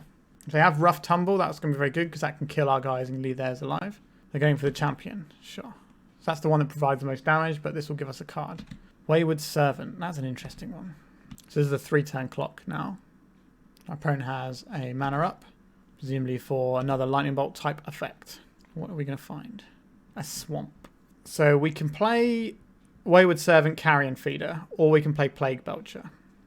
Both of them add 3 damage immediately. The Wayward Servant gives us a slight change in the life totals here, because this will drain. I think we get the... I guess we get the Scrubland, because we should be able to not die to Price of Progress here. So this will be white off of this, black off of this. So they can't counter this. They can daze our Carrion Feeder, but it's like the worst creature we're playing this game, I think. So it does give us the ability to draw and combo. Shots, there's a daze. Will not pay. It's going to be tight, this one. We will need to find some sort of removal spell at some point. We did board into having 7 removal spells there. This looks...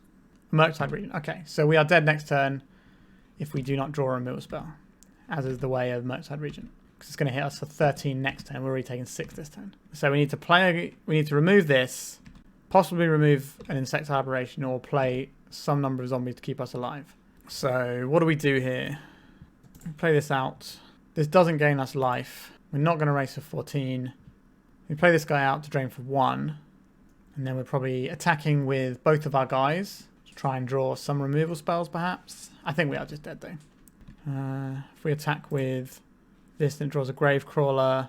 We need to draw a Gravecrawler and a... We need to keep this in play. We also need to draw a Gravecrawler and a Plow. I think we have to attack both guys here. See which one they block. Okay, so this has helped us out a little bit. So we sacrifice this one, and we draw a blank, and then we're dead to the Murktide. All right, we're done there. That is the end of the league. Let's have a look at the deck. So this deck went 1 and 4, which is not great, as you can probably imagine. So the build we ran when we did like Black White Zombies for Halloween, we went 3 and 2 with it, and the deck felt pretty reasonable, but the format is not what it once was. So nowadays we have the problem of initiative, which has warped the format in such a way that I think you're either playing a Force of Will deck, an initiative deck, or a combo deck. I don't think other decks in the format are necessarily that viable. Like, you can play them, but I don't think you're gonna... Like, if you went to a big tournament and you're not playing one of those, you're massively ruining your odds for playing the format. So the problem with initiative is it's massively narrowed the format down, which is not very healthy for Legacy, in my opinion. So we played initiative twice. We went 1 and 2 against it both times. Like, we put up a pretty good fight. But like in one of the games, our opponent cast 2 Seasoned Dungeoneers, and the other stuff I did didn't really matter, and that was enough to win in the game.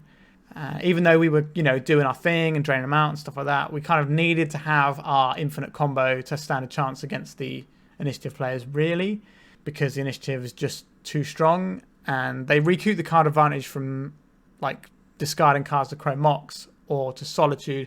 They recoup that so quickly because things like White Plume is like, it's basically a 3-mana 5/5 Vigilance that also shoots them for 5 and draws you a card usually, but before you really get close to losing the initiative most of the time. So it kind of just recoups everything. Oh, it also draws you a basic land, so it kind of draws you 2 cards. So if you've pitched 1 card to do it, then you end up ahead on cards pretty quickly.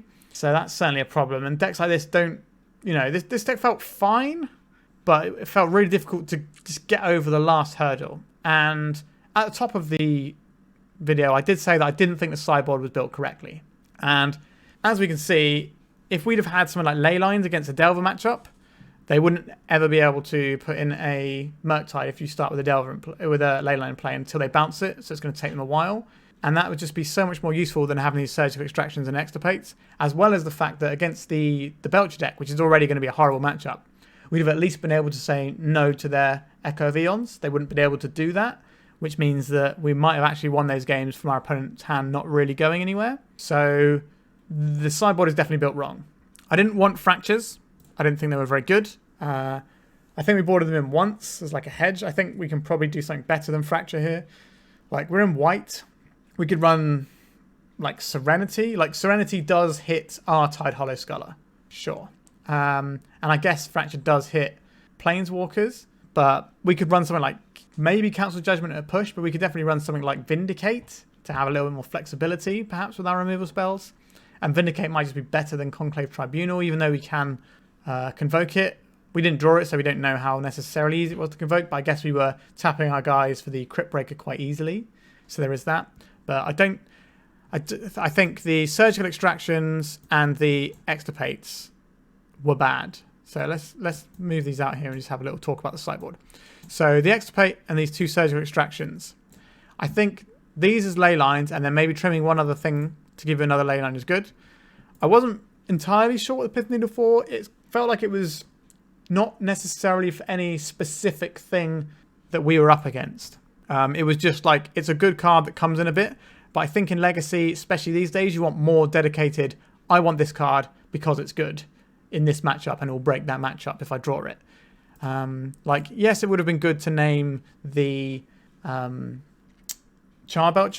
I can definitely see that, but Charbelcher is an incredibly fringe deck, and a lot of the hate that we can bring in normally for it would be things like the Mindbreak Traps that we could have instead, which is a turn 0 play, so it's just better than Pithing Needle, as well as the Ley Lines, which stops the Echo lines.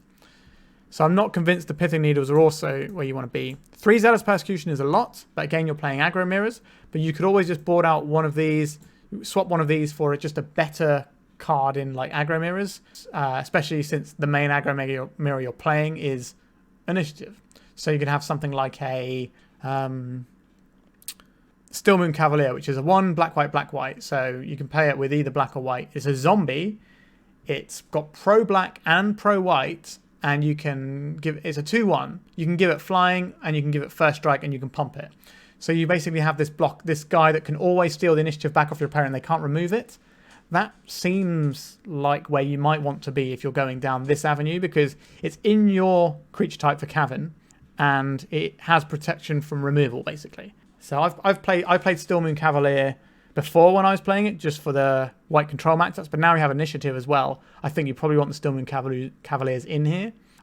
Considering the state of the meta at the moment, you might even want the main deck, which is a terrifying statement to say. But so this is definitely where I'd be looking. Like the Damping Sphere again, this isn't really going to stop Storm. It's very slow. I think what you actually want instead is Deafening Silence. Now, Deafening Silence is bad against elves, but we have 3 Zealous Persecutions as well as some removal and a relatively fast clock. So I don't think we need to have Damping Sphere in here either, so we could probably trim these. Maybe you can keep this, and you're looking at maybe 4 ley lines and some Stillmoons, and you have these as well. So maybe you're looking at some Stillmoon Cavaliers and a couple of Deafening Silence, or 3 Deafening Silence, 2 Stillmoons. Something along this sort of lines, I think, might be better, because the ley lines are going to beat the combo decks that tend to beat us 10-1 or 10-0. They're gonna be useful against that. It's going to be good against Reanimators. It's going to be good against Oops. It's going to be good against Epic Gamble decks. It's going to be good against Belcher. So it's going to really help against those. But it's also going to be good against Delver. And I think we need a little bit of help against Delver. I think we're not too bad against Delver because we make a load of guys. They're relatively cost efficient. They can't really trade 1-for-1 removal that effectively because our guys have got other stuff attached to them. And they come back and things like that. So I think we can be okay with that. I also am not sure the discard package is really where you want to be in the meta right now, because it's just so hard to take a turn off at the moment. Like with the initiative being like the main deck, I've played leagues where 3, sometimes 4 of the decks I'm playing are initiative decks. And you can't take a turn off to mess with the hand a lot of the time because you're behind the gun. So you really want to be able to go like creature, then maybe remove their thing and steal the initiative. And that's kind of how you're hoping to win. So maybe the discard suite can be toyed around with a little bit here. And we don't really have a lot of top end. So when I played this deck, I played Dark Ritual. So I was powering out Rotting Regisaur, which is a zombie, which is pretty cool. But also just being able to like play these guys. I think Hymn to Torak is better than these things. Obviously, this has some synergy with the Gravecrawler. But Hymn to Torak being a 2-for-1 is really powerful in a lot of matchups at the moment. So I think maybe that's a better place to go with it. So that's kind of where I think about taking this deck list in terms of the sideboard and the main deck. But again, I think part of the problem is you're either playing a turn 1 or like you're playing a combo deck that can win before the Goldfish of initiative. So you need to play a combo deck that can win on turn 3 or earlier. Or you need to play a Force of Will deck, or you need to play initiative. Those are kind of what you're playing in the meta if you want to win like most of your games reliably. I think that's kind of the sad state we're in. I think we've got to the point where the format is a little bit too narrow now because of initiative, and the more I play this format, the more I think that maybe we need a format that doesn't have the white initiative cards in. And I would like a ban. I'm not necessarily sure I'm ready to say that we need a ban, but my brain is slowly getting that way with it. Nevertheless, this deck was pretty fun. I enjoyed the way this deck functions and what it does. I think it needs a little bit of cleaning up, as I mentioned, but the shell is pretty good there. Unfortunately, there are just much more powerful aggro decks right now. However, the ability to drain people out without using the combat step is pretty nice. Now, is that better than just hitting people for 5 with the trap in the dungeon for the initiative players? Probably not, but we do have this other cool synergy and we have an infinite combo. So maybe we could be looking at pushing more into the infinite combo because that's how we beat certain decks. Perhaps? I don't know. There's definitely some options here. I would quite like to see some Stillmoon Cavaliers though. I think those cards are just... If you're in zombies, you're in black-white zombies, why wouldn't you play the card that can't be killed against like the most prevalent deck in the format that you need to attack into through their vigilance guys? That feels like a no-brainer to me. All right, I think we're done talking about the deck and we're done with this league. I know it was only a 1-4, but there were some good games in there. There was some fun action. It's always disappointing to get a 1-4, especially when you were losing 1-2 rounds. So I think maybe this deck deserves a bit better than that. But again, I think the sideboard is probably what cost us some number of those games. But anyway, I hope you enjoyed it and it was worth your time. And if you're still here, please like, comment, and subscribe. It doesn't cost you anything. And if I get enough subscribers, I can get money back for doing this, which would really help, especially when I'm playing some of these, fringy, spicy decks that is costing my play points deep in the purse right now. So it'd be nice to get a bit of money back from that. So if you know anyone who's interested in Legacy, or you have any Legacy Discords or groups, why not share my content and try and help me get some more followers? All right. Thank you very much for watching, and goodbye.